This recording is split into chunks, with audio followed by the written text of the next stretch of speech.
кандидат. Мінез-құлық индикаторларының жиынтығы арқылы кандидаттардың белгілі бір құзыреттерін анықтауға және бағалауға бағытталған Assessment орталық блогына қош келдіңіздер. Assessment орталық Астана қаласы Абай даңғылы 33 мекен жайында орналасқан Қазақстан Республикасы президентінің жанындағы мемлекеттік басқару академиясында офлайн форматта өтетін болады.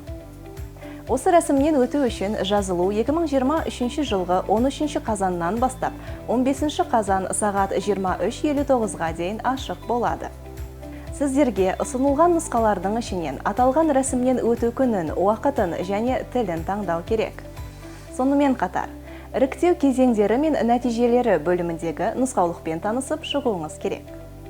Assessment орталықтан өту уақыты 6-8 сағатқа дейін созылады. Сіздерге белгіленген уақыттан кемінде 30 минут бұрын келіп, офлайн тіркеуден өту қажет. Кешіккен немесе келмеген жағдайда осы рәсімнен өту уақыты басқа уақытқа ауыстырылмайды. Рәсімнен өту кезінде өзіңізбен бірге қабылдаушы, таратушы электрондық құрылғыларды, оның ішінде ұялы телефондарды және өзге де электрондық жабдықтарды, құлаққаптар мен қағаз тасымалдағыштарды алуға тыйым салынады. Іріктеу нәтижелері жеке кабинеттеріңіздегі хабарландыру бөлімінде және сайтта орналастырылады.